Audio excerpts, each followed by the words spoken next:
I know that we go back to thinking about the beginning of COVID and assisted living in Seattle was this horrible images, but we can also find some really nice places too.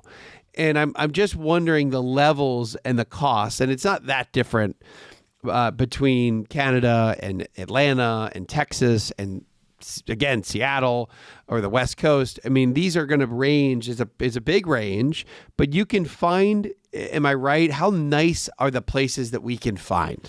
Yeah, and there are some spectacular residences, and I can get into a couple of things that are important, but I want to address an important point you brought up.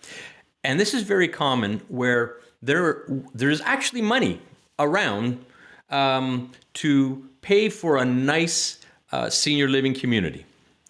But the challenge kids face, and we hear about, elder abuse. What do you mean? What do you mean by that? Meaning that there's plenty of people that have the money to go to a nice place? And having the conversation with the kids, Ma, Dad, you've worked hard your whole life. They come from nothing. They've worked hard. They've earned it.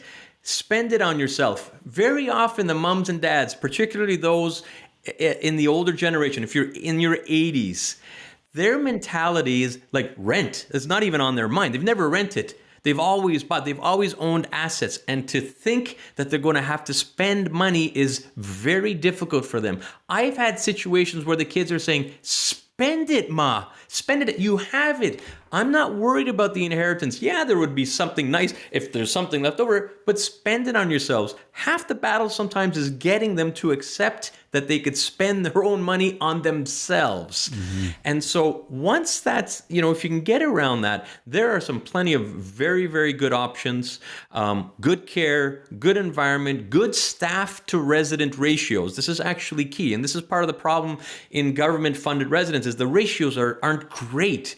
And so it's very logical. The more people taking care of mom or dad, the quality of care is going to increase. And this allows you to be able to choose these better retirement communities.